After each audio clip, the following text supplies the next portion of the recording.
Wominjeka, everyone, and thank you for joining us here tonight. I'd like to start with an acknowledgement of country. RMIT acknowledges the people of the Woiwurrung and the Boonwurrung language groups of the Eastern Kulin Nations, on whose unceded lands we conduct the business of the university. We respectfully acknowledge their ancestors and elders, past and present. We also acknowledge the traditional custodians and their ancestors of the lands and waters across Australia where we conduct our business. Sovereignty was never ceded, it always was and always will be Aboriginal land. Wominjeka, everyone. I am Alex Wake, the Program Manager for the Graduate Diploma of Journalism and the Bachelor of Communication Journalism. Thank you so much to the students who are here in person and to those who are watching online today. I'm very pleased for this second public event that we have had for our programs this year, and I would like to particularly thank Drs. Huck Ying Ching, Dr. Lucy Morrison and Dr. Steph Marquitas for their huge work in the organisation and the background of this today. But more importantly, thank you so much to these four wonderful people who have agreed to join us tonight to discuss the question, so you want to be a journalist? Challenges, diversity and the future of journalism. So we have two alumni, PK and Luke, and two non-alumni, Tim and Achol. I'll get it right, I'm very sorry, I'll keep trying. And we have some very big questions to ask. There is some live tweeting going on. Please use the hashtag and respectfully, please use the hashtag respectfully. Journo Futures RMIT. There will be an opportunity to ask some questions towards the end. So thank you very much. I will let PK get on with it. Thank you.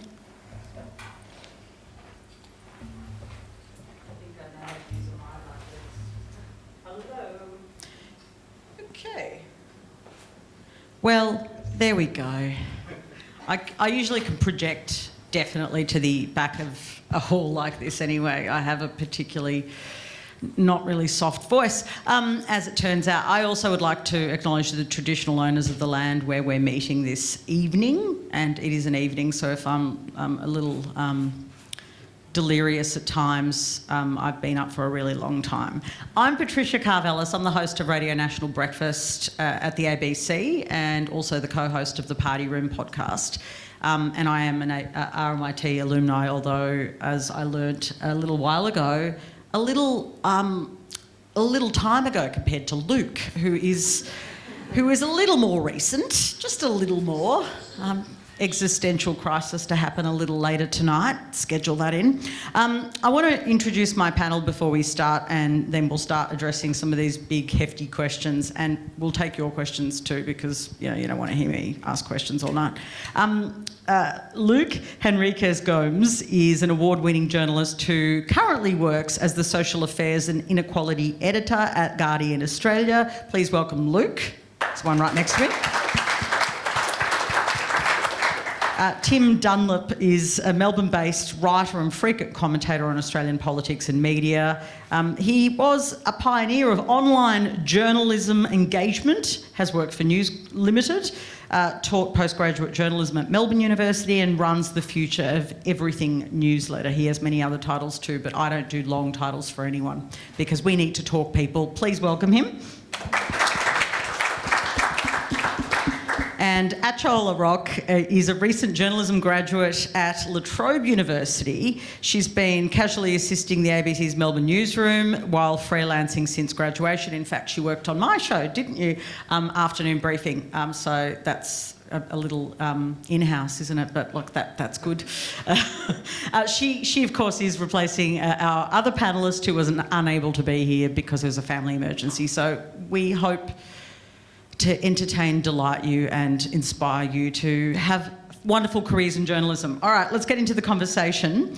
I might start with you, Luke, if I can, because you're next to me and sure. I like you. I like you all.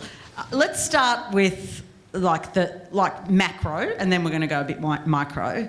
In terms of the big issues facing journalism today, we often talk about disruption, democracy in crisis, all of these big things. You'd think that journalism has never been more important.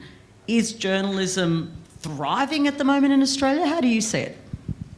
I guess the question is, are we talking about the industry or the work that people are doing? I think there's some brilliant journalism that's going on at the moment. You know, if we think about some of the challenges that the industry is facing, you know, clearly the big outlets are being challenged, I suppose. There's been a real shift that probably started when I maybe started working about 10 years ago, but it's a sort of something that's been going on for a while, and I'm sure Tim will be able to talk about it in more detail.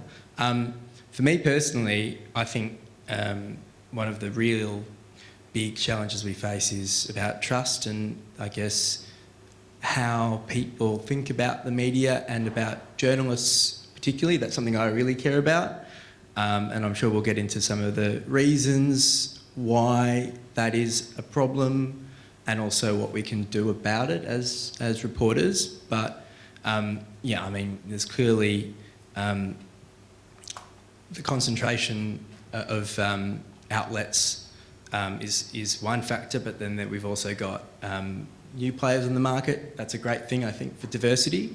But the fact that you once used to be able to sort of get your news from a couple of different outlets, that had problems, but also meant that people, I guess, had a connection to outlets in a way that they don't anymore. Yeah, I think that's certainly, but comes back to trust, I think, really, for me. Yeah, I think we will explore trust, because I agree with you that it's one of our biggest problems. Tim, how do you see it? I mean, you've watched the industry for a long time. I heard a little earlier that, you know, for graduate positions, it's never been better to be a journalist. So there's a few inconsistent stories going on, I think, with this industry. Yeah, it is actually interesting. The Google and Facebook money is obviously having an effect. I've actually been quite critical of the way the government set up that money, but it's kind of hard to argue with the fact that it's apparently paying for a lot of graduates to get entry-level jobs. So, you know, that's a good thing. The huge change, of course, that has happened has been the digitisation of news, the moving on to online distribution of news, moving away from the logic of paper to the logic of digitisation, and that has had huge effects. It had an effect on the business model of journalism, and I'm sure we all know that story, the collapse of the advertising revenue. But to me, the fundamental thing that happened with that shift was the changing relationship with the audience. So because of social media platforms and the ability to read and share and comment on the journalism that is produced, to be able to do that on the various electronic platforms, that fundamentally changed the relationship between the audience and the media. The audience went from being kind of a passive recipient of news decided by gatekeepers to being an active participant in the creation and distribution of the news. And to me, that's something that most mainstream media are still having trouble coming to terms with, and that's the big issue from my point of view. Yeah, I think that's huge, and we'll tackle that in different ways. Absolutely. Achol, you only graduated very recently. I just want to hear your perspective as somebody who's really new in the media about not only access to work, but the way that you view it as someone new coming in. Is it on? Yeah.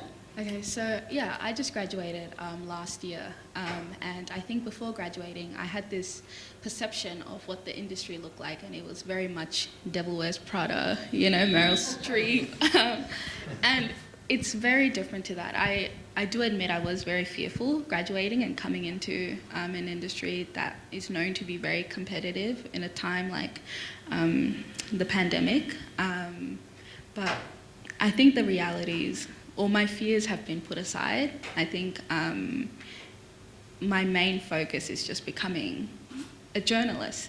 What you learn in school, yes, it is imperative to what you're going to do after, but there are so many things that you pick up being in the industry, being in the workroom, that you just don't get in a classroom. So I think my experience has been, really beneficial to my development as a journalist. So the big challenges facing journalists today is what I want to explore. You mentioned trust, Luke. So let's go on trust, because you clearly think it's the biggest issue. I don't know, I think journalists have always struggled a little bit with how much people like us. I've got used to that. I don't tell people I'm a journalist sometimes. I've got it because I find sometimes people want to really have a go at you about being a journalist, and I find it frustrating. How do we restore that trust? Or did we ever have it? Restore assumes we did. Yeah, it's. I think part of it goes to what Tim was talking about, which is that we probably have more of a sense that there are many people that have doubts about our industry and what we do, because now people are able to get in touch with us and tell us if they think we're not doing a very good job, which is a good thing, and it's good to have that perspective. How do we... So, yes, but I think there is probably something else going on as well. It's not just that we now know. I do think that there is more concern about the industry in general and what journalists are doing, partly to do with, I guess, the polarisation of the media. How do we solve that problem? It's tough. It's really tough. I can only speak from my own experience. I've been a journalist since 2013, and now my job is to tell basically the stories of people facing difficulties in their lives, people who are unemployed, people who are living with disabilities, that sort of thing. And I guess I can talk about how I deal with the people that I report about, but also how I engage with people who have criticism about my work, which is, I guess, to always listen and be open-minded. Now, clearly, some of the problems that we're talking about are macro problems that can't be solved at the individual level. But I always try to engage with people, whether that's people who are critical of what I've written about or how I've written about something on social media, for example. I guess the other thing to say is that I'm privileged in that most of my interactions with people on social media are generally respectful. Clearly they aren't all, but mostly other people.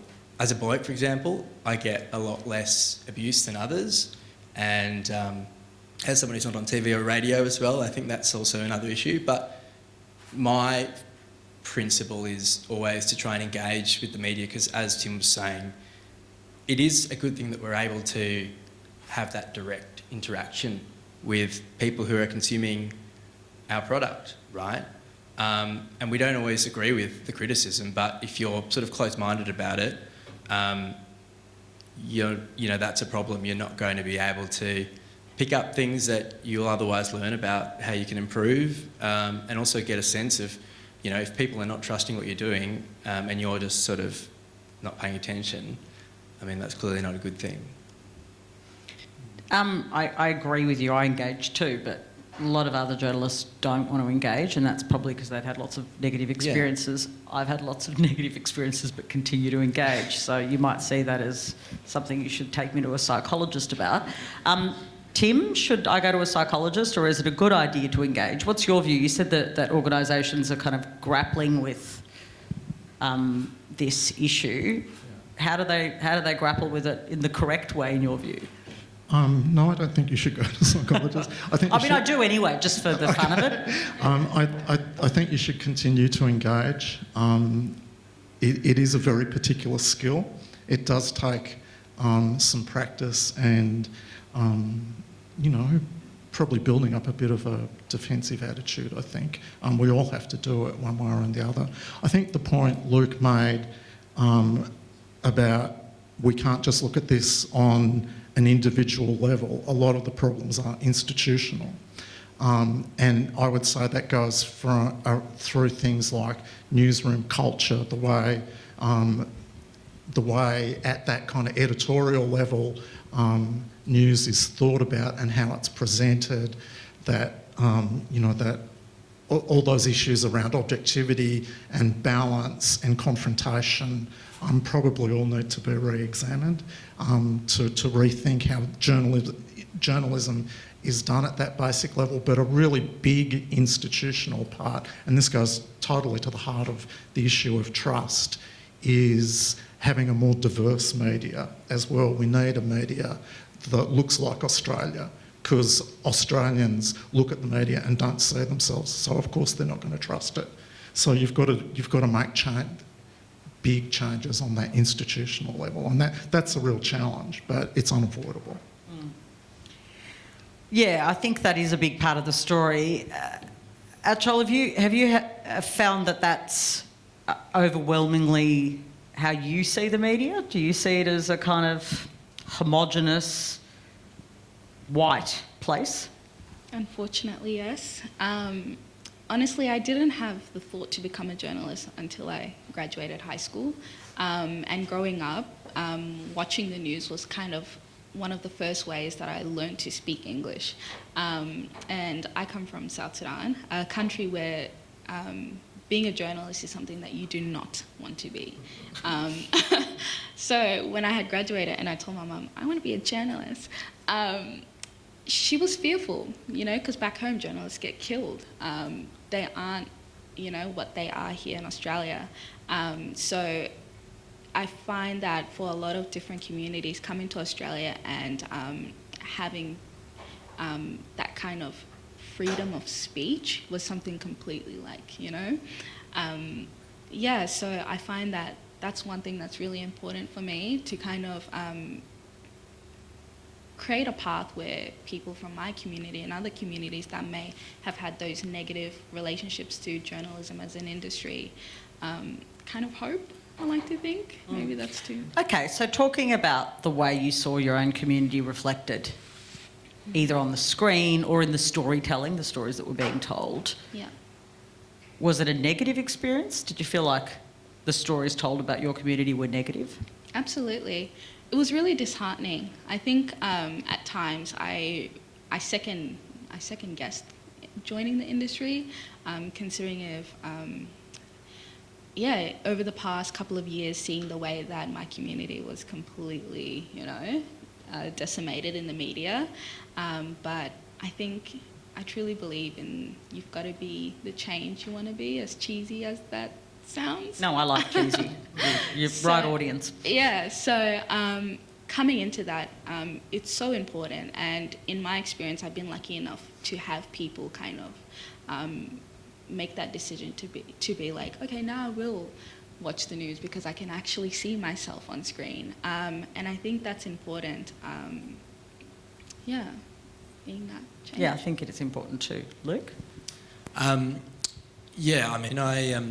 I did a bit of reporting on the issues, the media coverage and the political issues around the South Sudanese community in 2018. And, you'd be able to tell everyone better than I, but the reluctance that I've found from people wanting to talk to a journalist was really eye-opening. It was one of the first stories I worked on at The Guardian. Actually, we did a big feature about, the sort of... it was a political story as well as a story about Melbourne, and it's also a media story. And, I was so disheartened, I'd say. It took so long to get people to want to talk and to build trust. And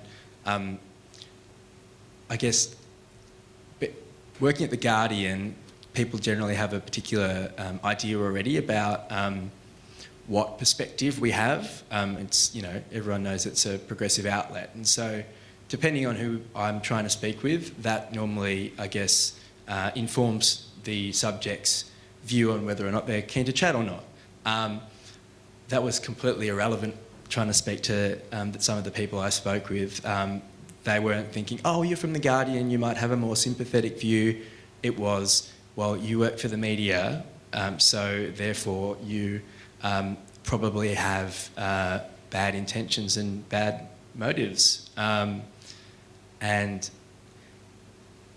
as was said, I mean, if people see their community, portrayed in a particular way, not only is that going to impact who wants to speak to the media, it's also going to impact who wants to work in that industry. Why would you want to work in an industry that you think is not fair to your community? And it's a cycle.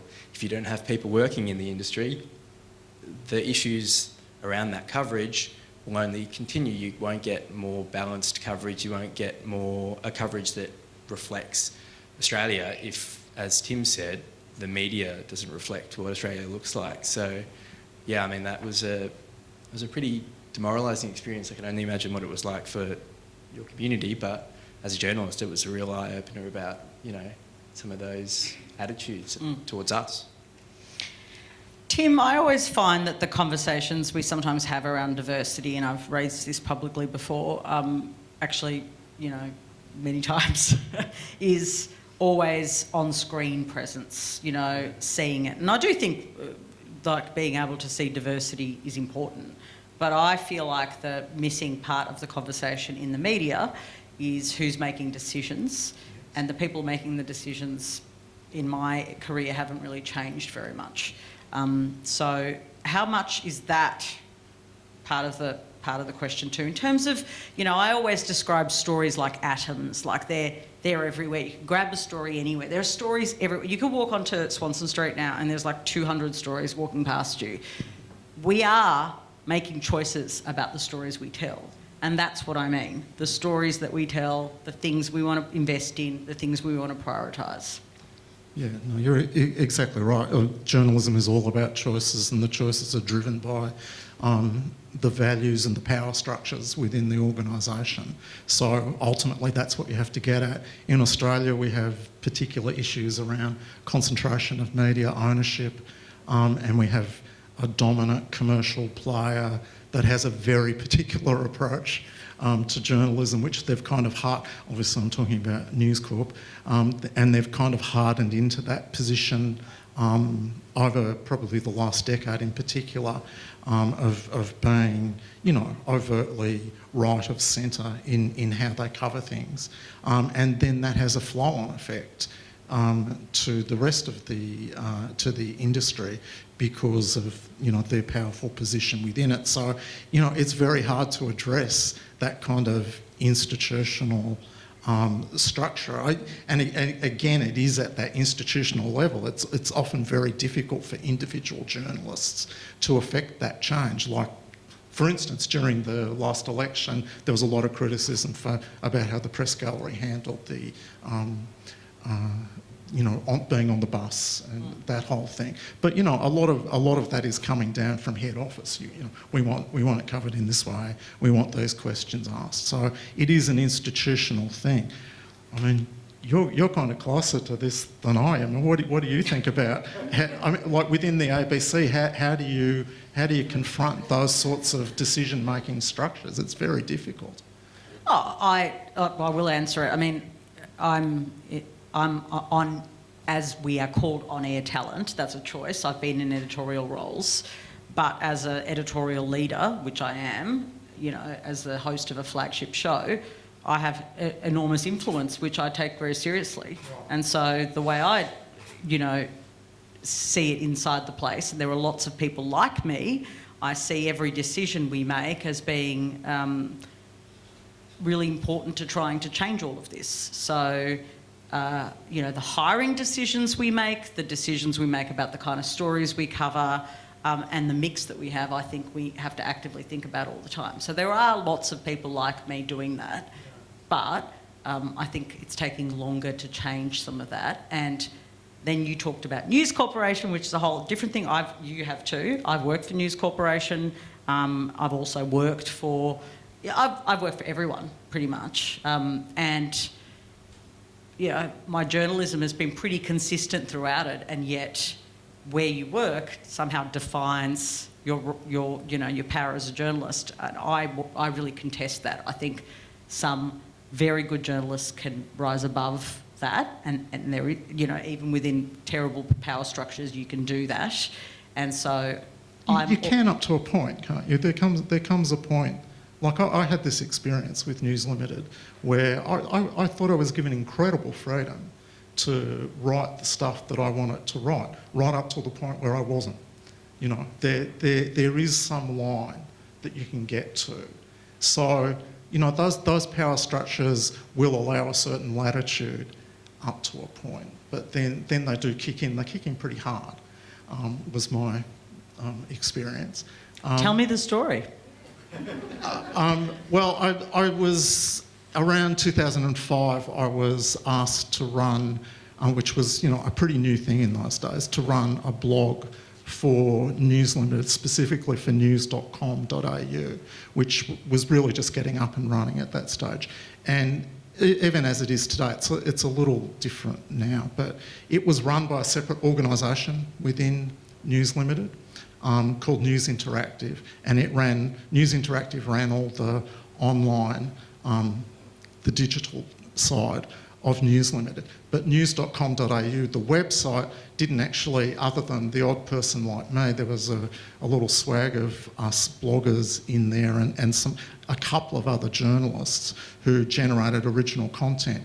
They largely aggregated content from the mastheads, from, you know, the Herald Sun or the Australian or whatever.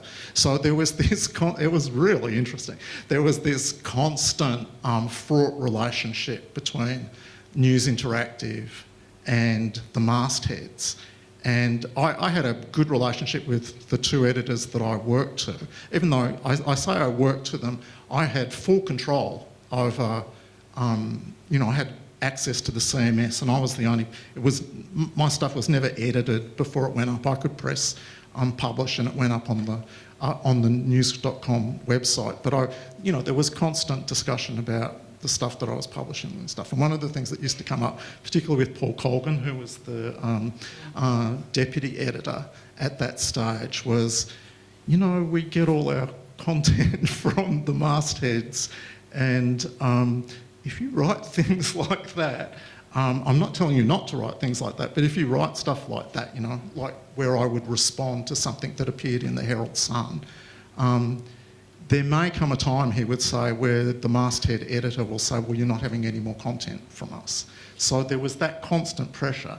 But this was all okay, and it never got any further than that until once I wrote an article that was critical of Chris Mitchell, who was editor of The Australian at the time, and it was pulled down without telling me. I found out from my readers that it had been taken off the website, and and I instantly got into a fairly lengthy and interesting discussion with my direct editor, David Higgins, and we ended up having a discussion that went on for... The piece was critical of something that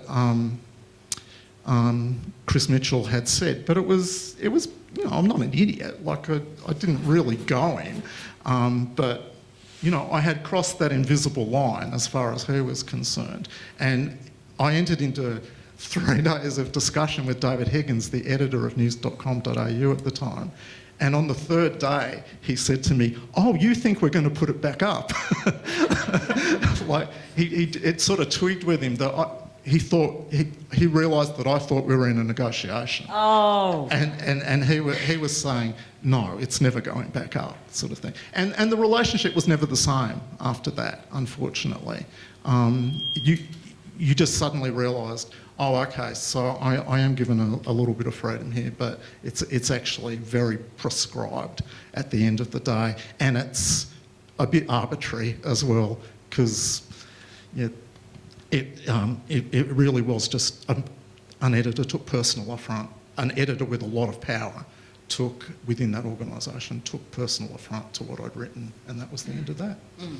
Yeah, So I don't know. What do you do? What do you do about that? You know, it's very difficult. That's a conundrum. Look, I mean, I was in senior editorial roles at News Corporation too, and you know, obviously there are decisions you have to make all the time about the way that you conduct yourself.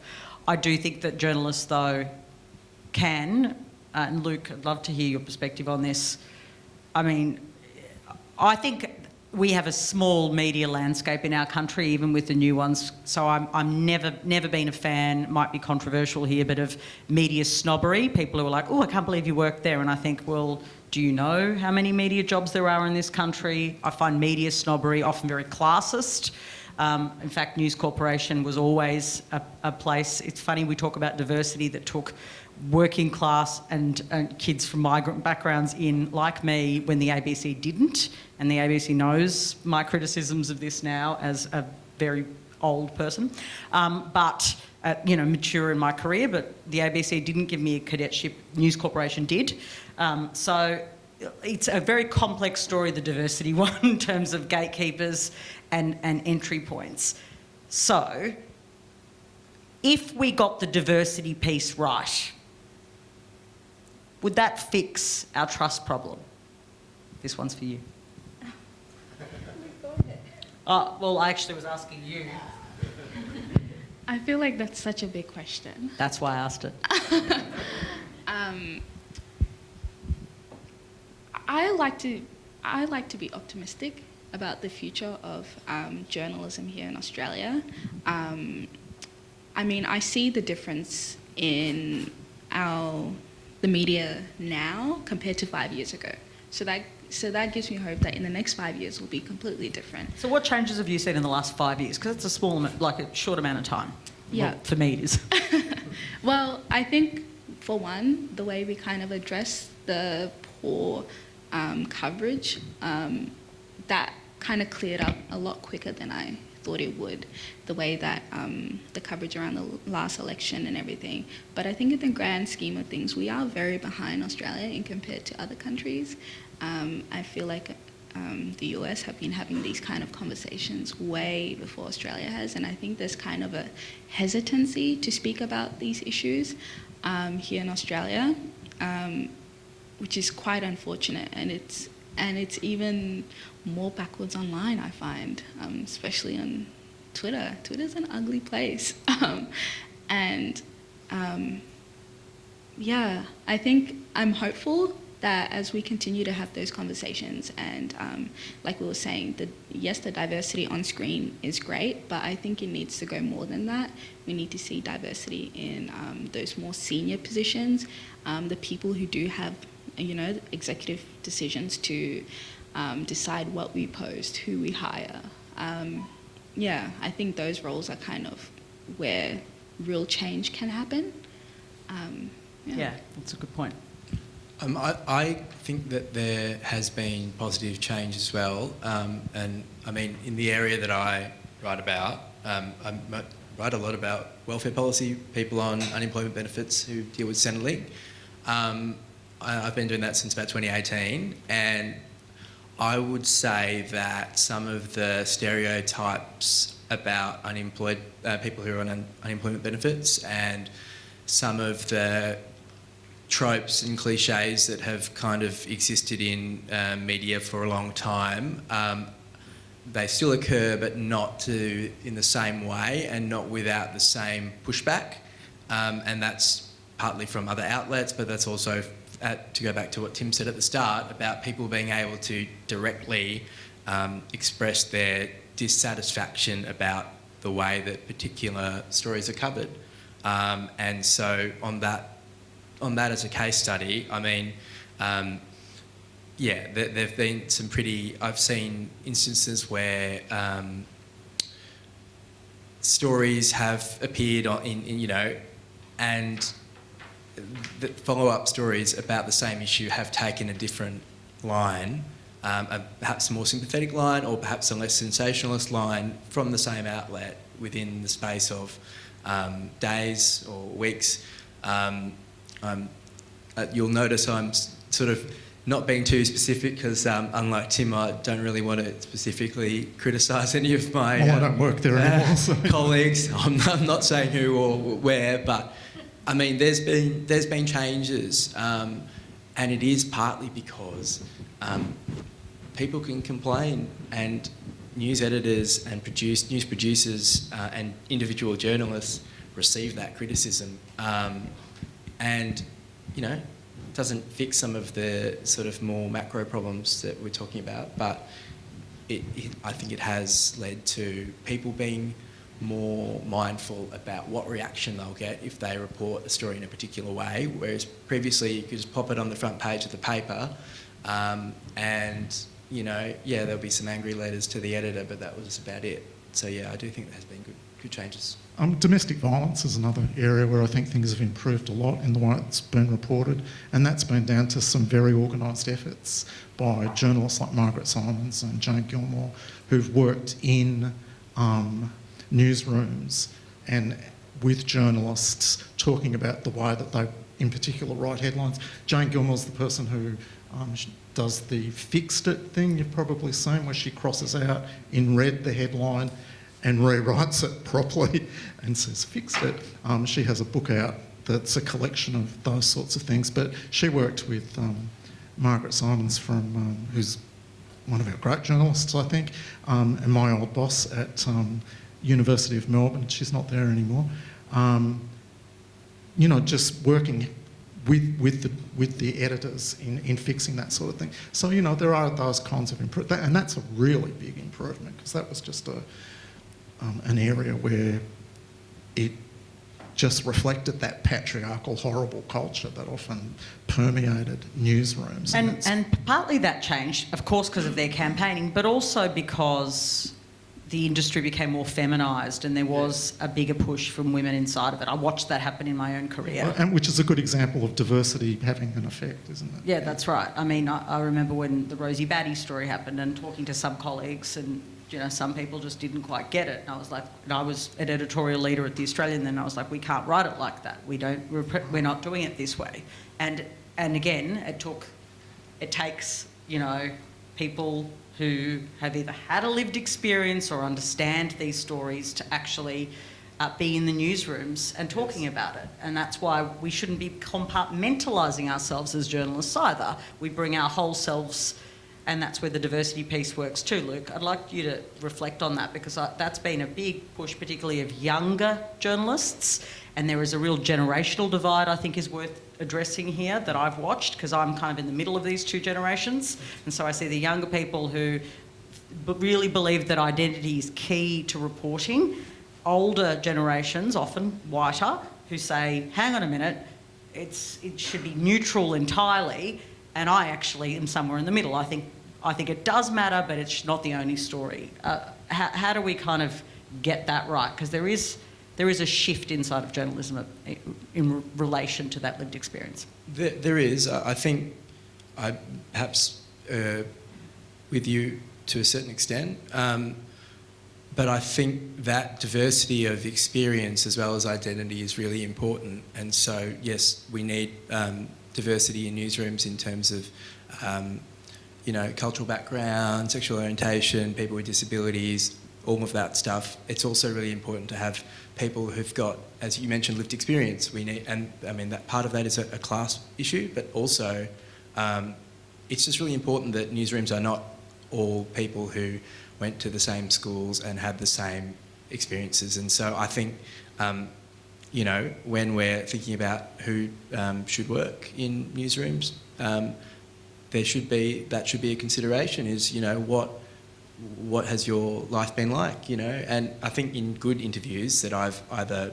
been on one side of or the other, where I've either been asking the questions or answering them, it is not just a sort of checklist of particular skills that you've had and where you've worked. It's also about who you are as a person, and you know, what experiences you've had that have sort of informed your perspective. Because if we don't have different perspectives in the newsroom, we're not going to have different perspectives in our coverage. I think that's a really good point, and that goes to the kinds of stories we're telling too. When you mentioned watching the news, learning English from the news, but not seeing yourself in the news, yes, you gave us an example of like a particular story which was really, really, you know, negative about your community. But did you also see just an absence of the storytelling of people in your community? Other stories? Just things happening, which is what news is meant to be? Yeah, absolutely. I felt like after conversations started happening in the media about the way that reporting on South Sudanese communities were being covered, and certain news organisations were being reprimanded, it just completely became quiet for a little bit. Nobody wanted to touch the South Sudanese community. And it is, I understand that hesitance to kind of cover stories now, and, you know, white journos might feel this responsibility to get it right or not do it at all, which is unfortunate. But I think that's what journalism is, to kind of give a voice to those people, give them access to mainstream media. So I think I don't want to make it about me, but I think being in the newsroom, having people like me in newsrooms is so important, because I mean, not only being black and being a woman, that's like, that intersectionality of my identity can't really be separated from my work.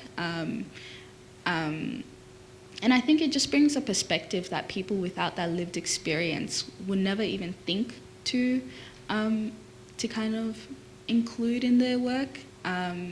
So I think it's really important that that becomes something that's kept in the back of. You're also lovely to work with. I'll stop it. Now, before I take audience questions, I want to pose the same question to all of you, beginning with you, Luke, which is how you see the future of journalism and the role of, I suppose, further disruption and journalists in the future. For people wanting a career, as I imagine many of you do in this room, what does that future look like? Is it a bright future? Is it a specialist future? What are the skills that they'll need?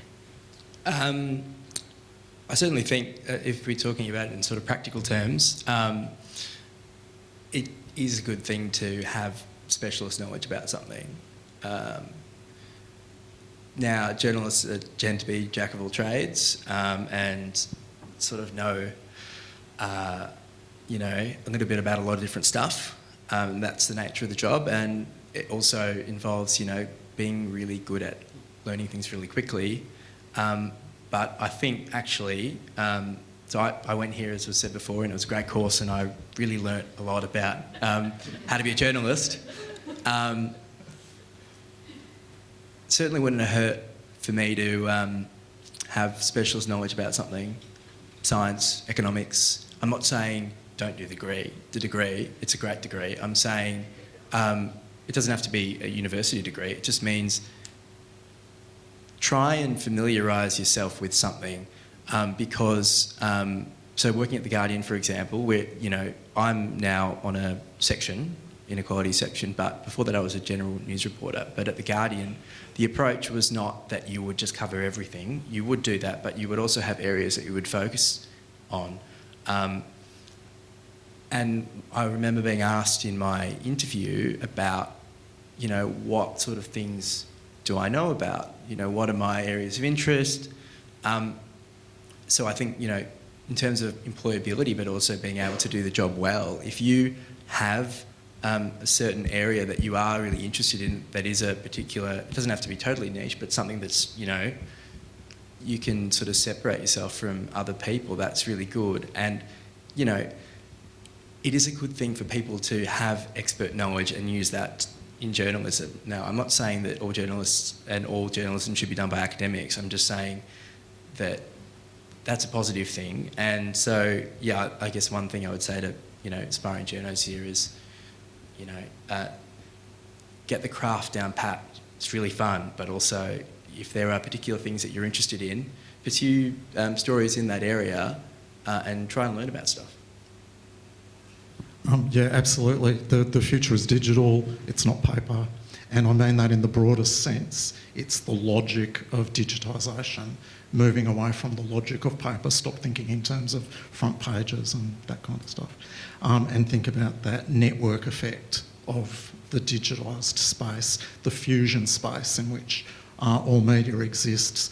But within that, your own specialisation is, I think, is just as Luke has been saying, becomes really, really important for you to be knowledgeable, expert in a particular area or a couple of areas if you can.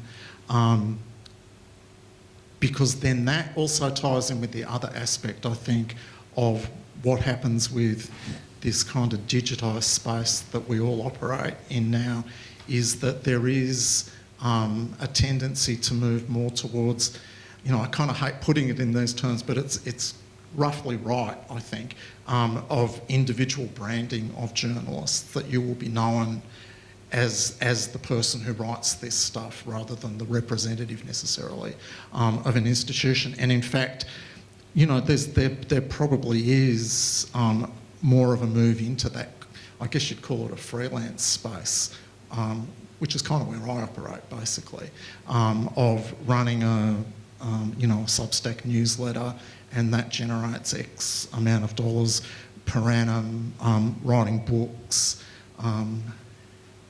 doing public appearances, that sort of stuff, doing some consulting, doing teaching, putting together a suite of things like that. This isn't just happening in journalism, this is happening in workplaces all over the place where you kind of have these portfolio kind of careers. But I think it works particularly well in journalism. It's probably not for everybody, and it does require some institutional support. Journalism often, we can't do without journalistic institutions. You need powerful institutions to stand up to power. That job of speaking truth to power has to be done at an institutional level.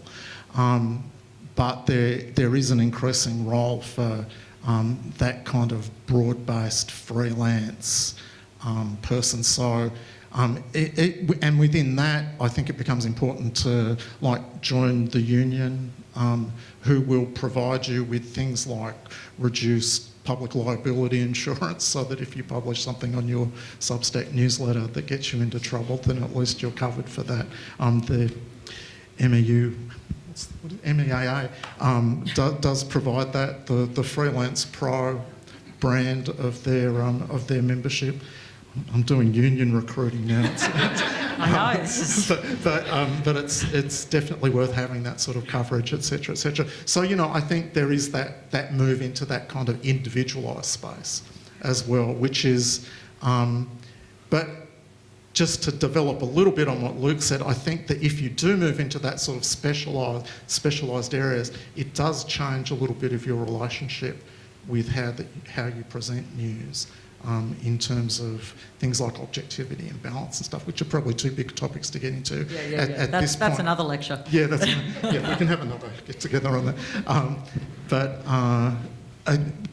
I think my basic point is that working in that digitised space changes a lot of those relationships, particularly, as I said at the very beginning, with the audience, and you've got to think of it in those terms. Yeah. Yeah, I definitely agree with that.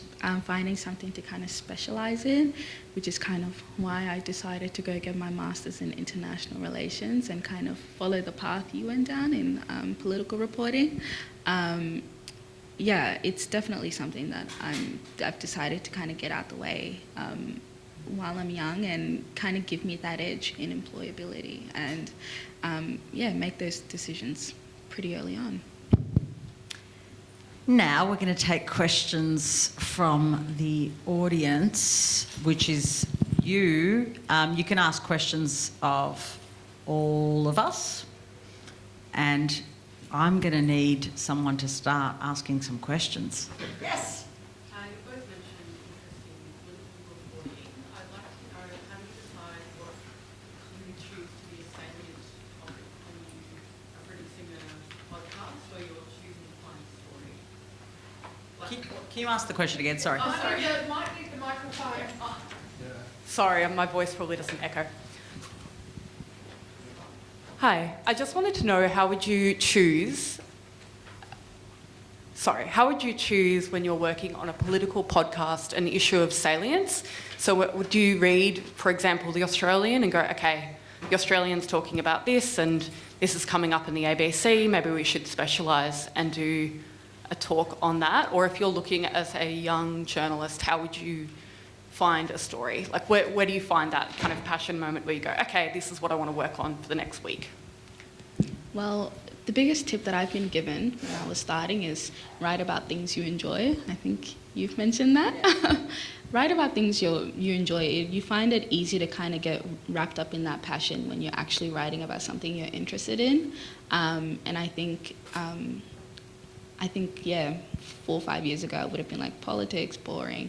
But I think now realizing the power and influence of politics and politicians who kind of sit up there in the ivory tower, and the work that I can do as a journalist to kind of, minimize that gap.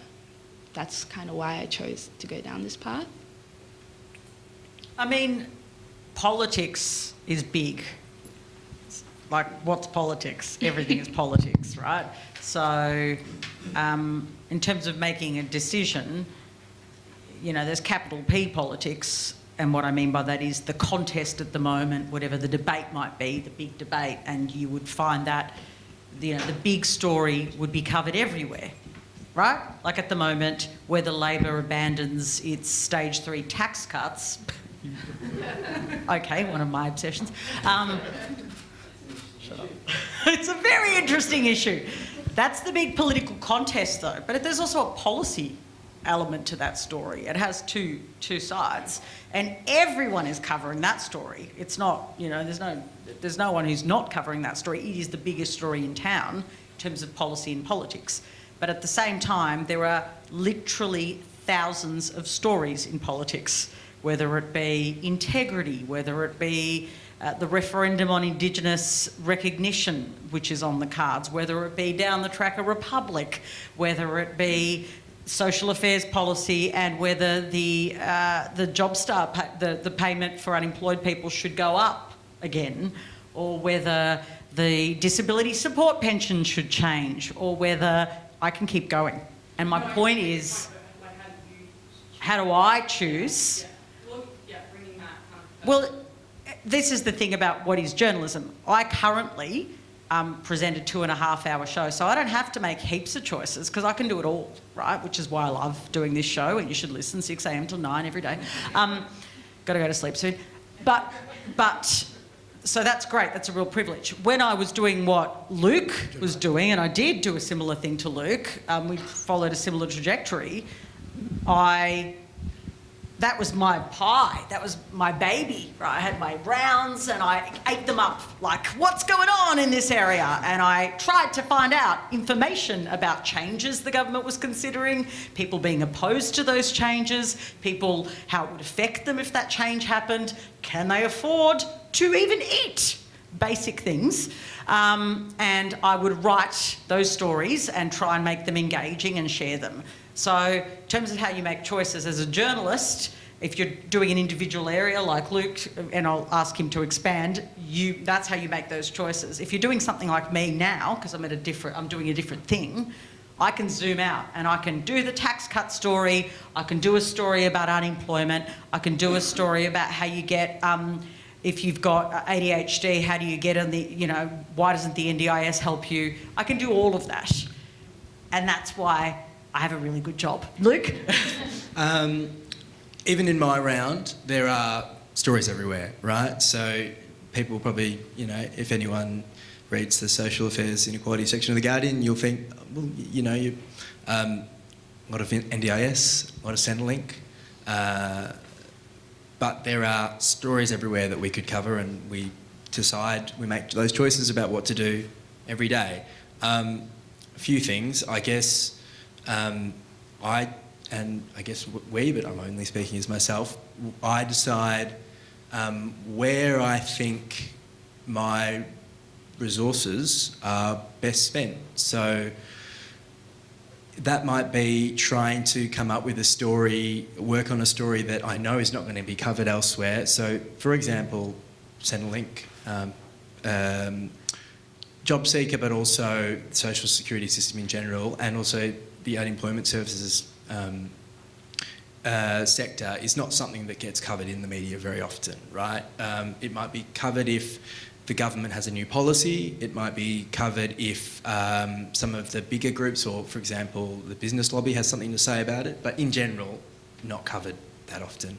But we find that at least our audience is actually quite interested in it. So that's an area that I've chosen to really focus on because I don't think it gets too much coverage elsewhere. We think we can, I don't want to say make a difference, but I think we can inform the public debate. And if we didn't, I think a lot of those stories wouldn't be told.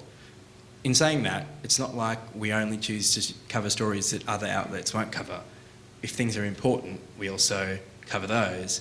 And, you know, journalism is also a competitive industry, and if you have new information of some kind about something, you'll also run that story. So those are some of the things that are sort of going on in my head. Like there's a competitive instinct about wanting to have new info. First, but also like the other stuff as well. And it's kind of balancing all those factors that, you know, is how you make those choices every day. Yeah, that's a great area to cover.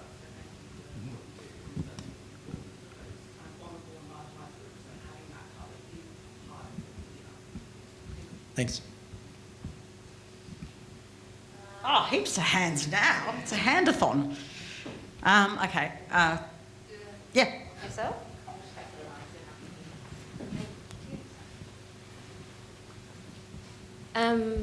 This is for all of you. So I feel like as an international student, oftentimes I feel somewhat pressured to fit in or to change myself to get a job.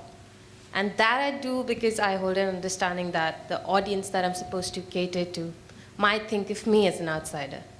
So now the question in this is that a right approach to sort to fit in? And if that's the case, what should I be doing to accommodate myself better or to make myself more employable?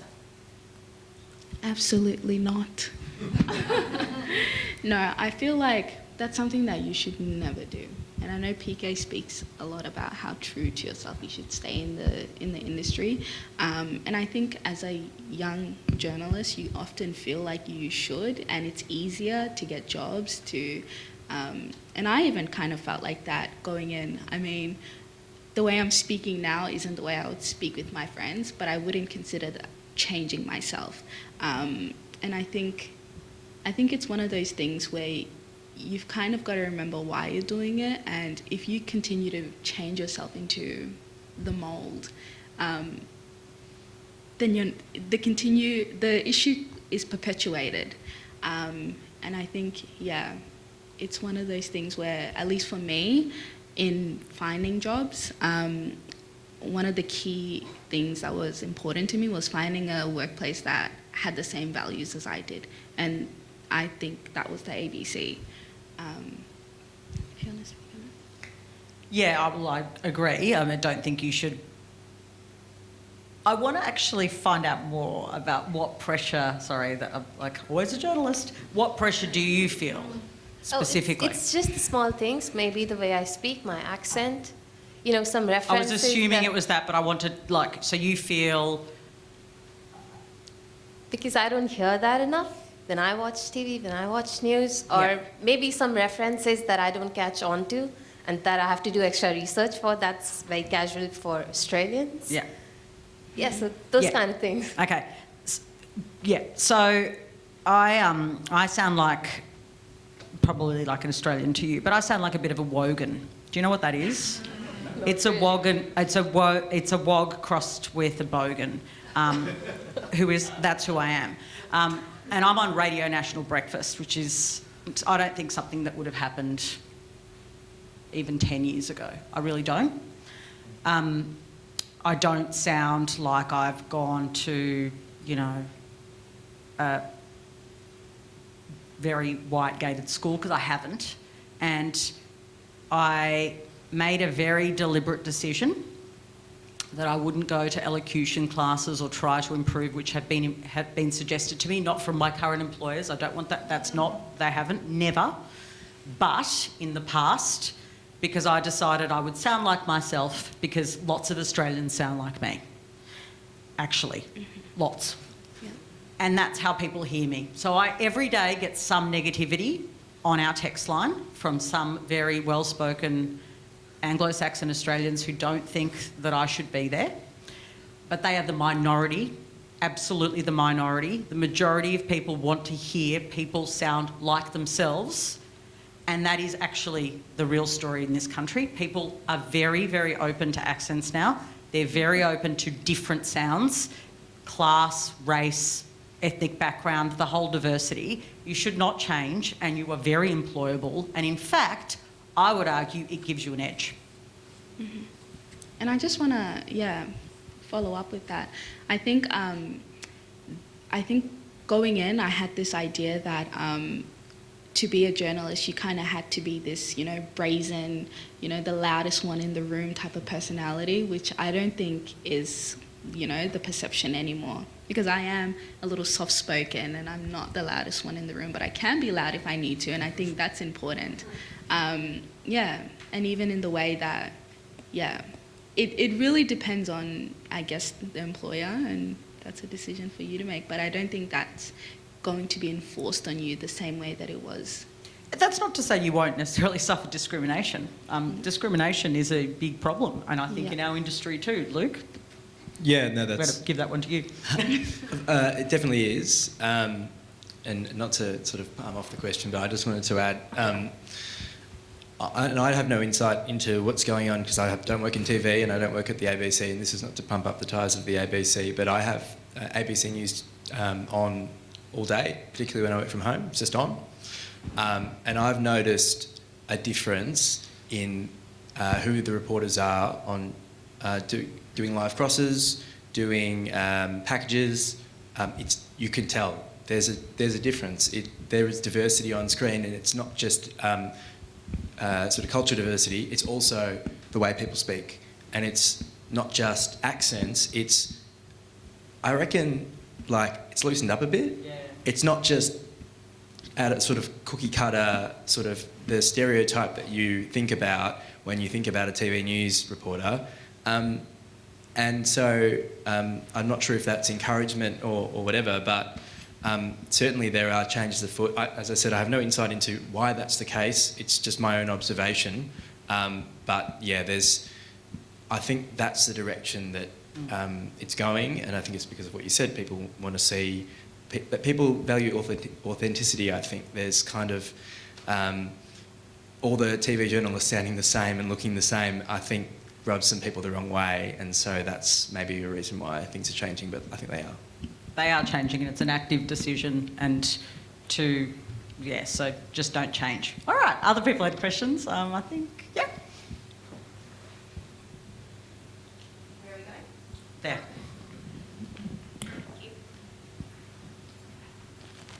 There's been a lot of media coverage about big defamation cases lately, whether it's Crikey or Ben Roberts-Smith.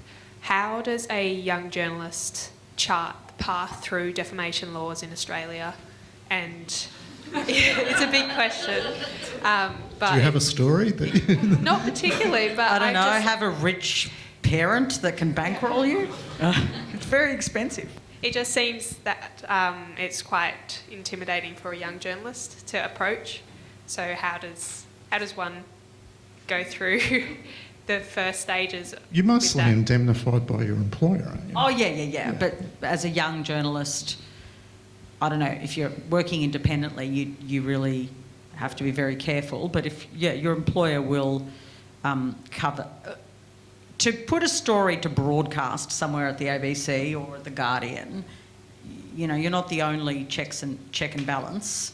There should be robust checks and balances to ensure that if you're going to be making something that is a very big claim, i.e. somebody going on the record and talking about alleging sexual harassment against a prominent figure, for instance, it's an example, right? We have very, very restrictive laws in this country, and no one goes to print with anything like that unless they can defend it in a court, because it will cripple financially an organisation. Which means the other question is, so that will be covered. The bigger question is, are these laws fit for purpose? But that's a whole other discussion. My view is that they're not, and that it's too high a bar. And I have had many people come to me and say, and make, but we haven't always been able to publish many stories That's the truth. There's more stories that I know about that I can tell because of our restrictive laws. And just one other quick thing. I mean, as a freelancer, you could, if you had a good story along those lines, you could probably work with one of the organisations and be brought in and, you know, publish with them and use their protections and insurance.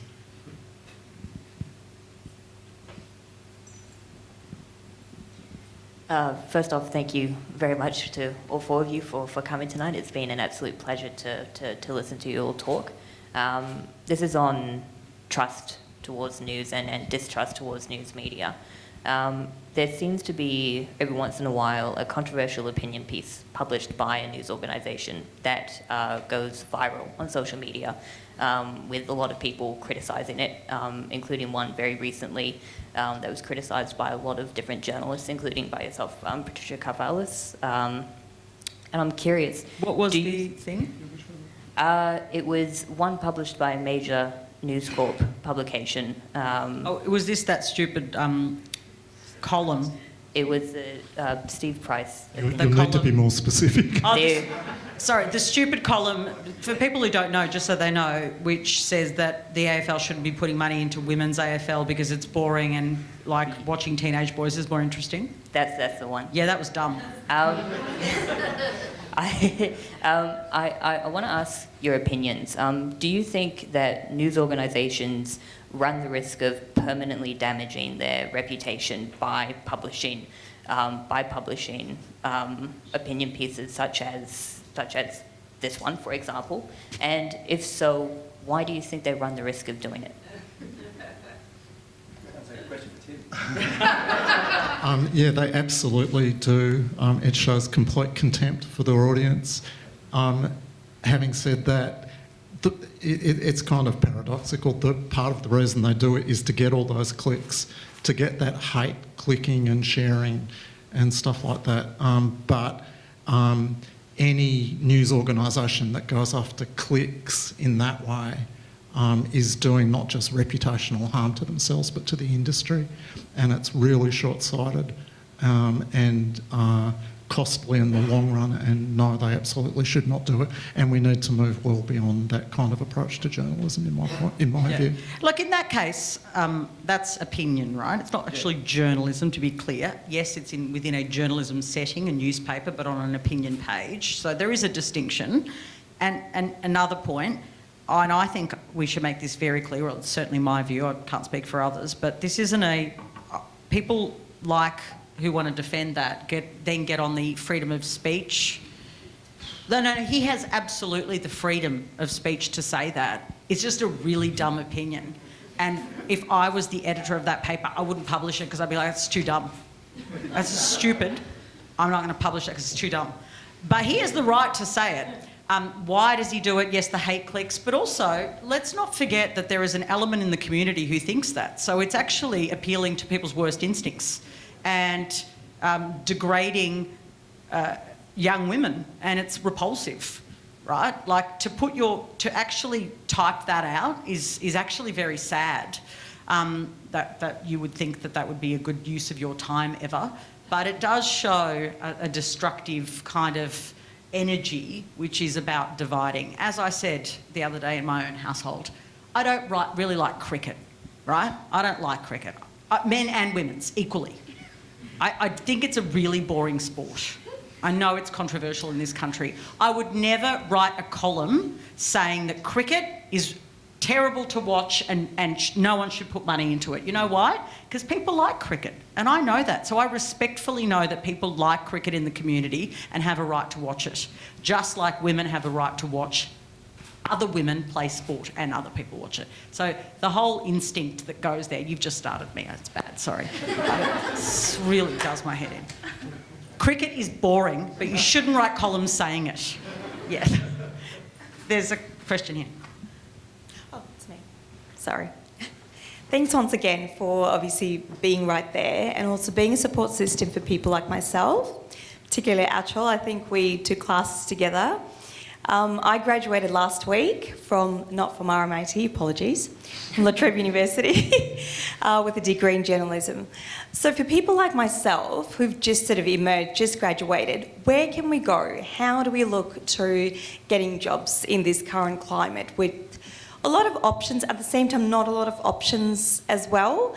My ideal is reporting, to be present to represent people that look like myself, like you said, people who walk the streets of Melbourne.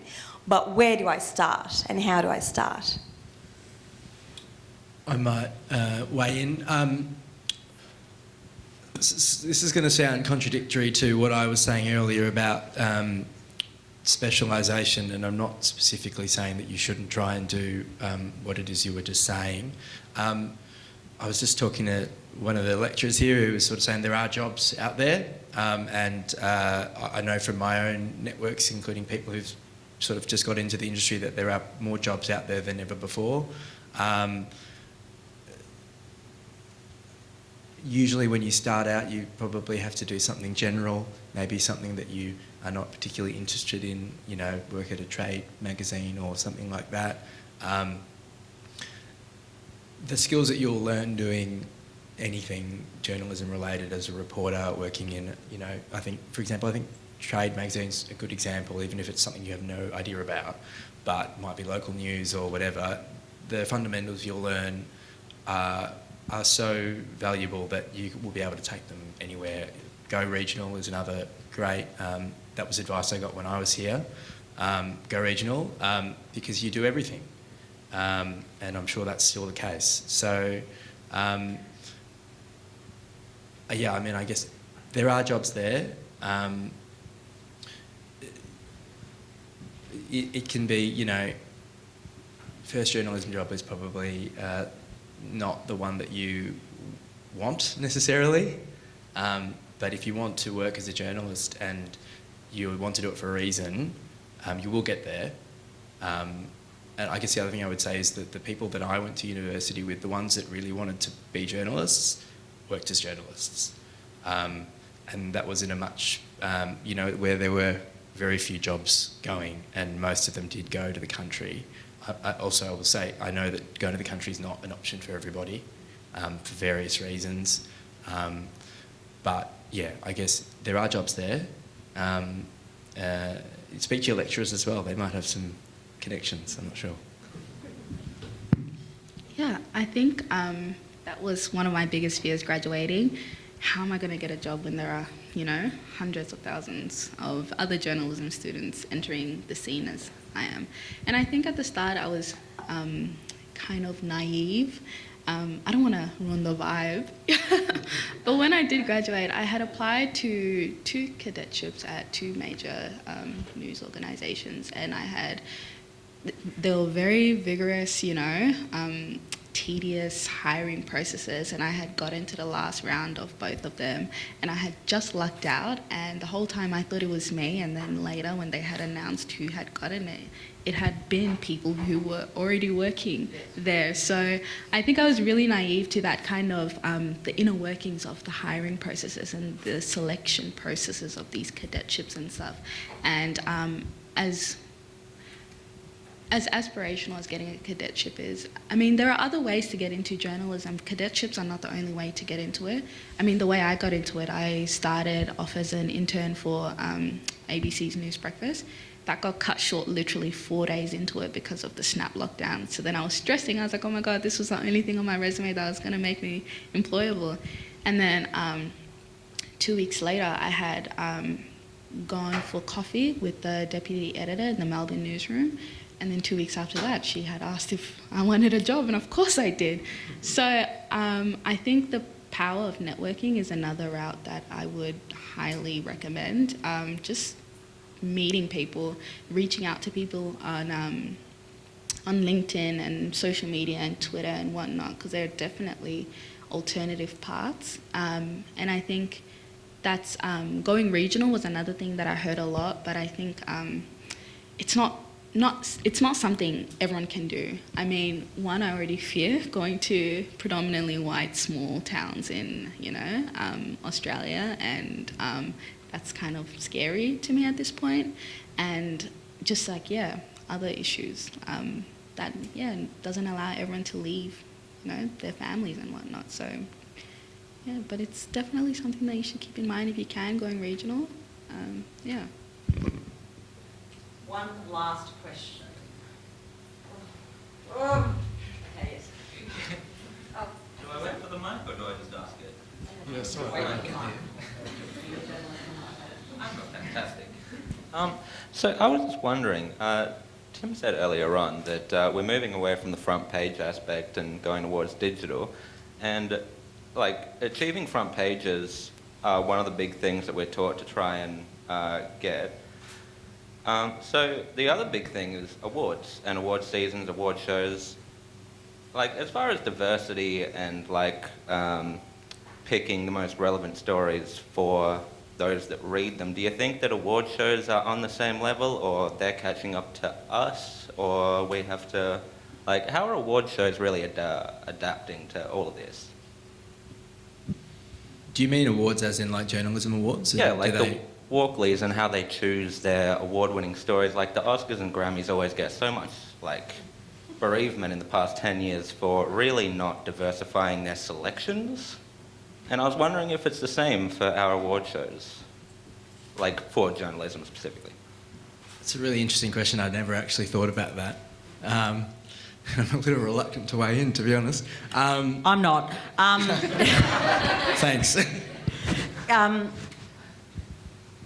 I don't think we're having those conversations quite yet, actually, at that level. I know because I've been on the Walkley board, and I've been, at those tables, and those conversations I don't think are being had yet.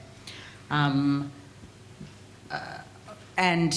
I do think we're going to have them, but I think we're having it at the grassroots level about who's doing the journalism in the organisations, and there's a hope that it'll be reflected, obviously, because who's doing the journalism is changing.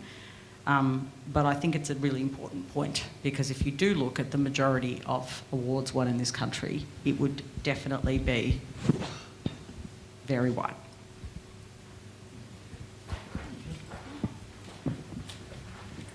And I am coming up to say thank you to you all for such a magnificent panel tonight, and so thoughtful. I do want to underline a couple of points. One was from Achol, who talked about finding an employer who understands your values, and I talk about that a lot in my classes that I teach, because it will help you with your mental health. If you work for someone who actually believes in the same kinds of things, it's just better for you. The only other problem is that not everyone can walk straight into a job at The Guardian or the ABC. And we know that in our program that is where many of our graduates want to go first. There are jobs in this industry right now. There's a job at Ararat that no one has applied for, that we have advertised multiple times on our site. I don't actually know where Ararat is, but I'm sure someone can Google it. But there is cadetships open for Australian Community Media, ACM, with Saffron Howden. Have a look her up. She's amazing. If I was a young journal, I would want to work with Saffron. She is incredible. The ABC has cadetships. SBS has cadetships, but that's not the way in. They are the golden prize. They're the Willy Wonka ticket that you get, if you get one of those. There are other ways in, starting and networking and getting to know people. And I have also been delighted by the change of the face in front of the cameras and on the radio, mostly. Although, I am a little bit old, so I do struggle with some of the pronunciations. But it is wonderful to see that the bigger change, of course, will be the change of leadership. And when I was at the ABC, I remember very clearly going to a dinner with 8 different ABC people, and every single one of us had the name Alexandra in our name. And I think about that and go, how wrong is that? It pointed to a very particular demographic. So anyway, I'm quite pleased to see that is changing. And I have also noted that unfortunately he's not here because he's busy writing up his PhD, but Tito Ambio is in Media Diversity Australia. He's one of our staff members, but he is working with the Melbourne Press Club to try to change some of those awards, so I'm very, very pleased about that. Anyway, back to you four. PK, Luke, Tim, Achol, thank you so much. Can everyone please join me?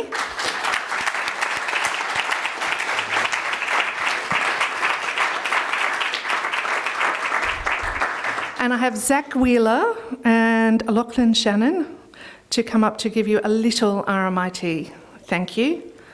Hopefully one will make you laugh. We always aim for a little bit of something to make PK laugh. So there's a little thing in there. Thank you very much. Enjoy the rest of your evening, and good luck with your final assignments for those who are still studying, and get those jobs in Ararat. Google it. Thank you. Good night.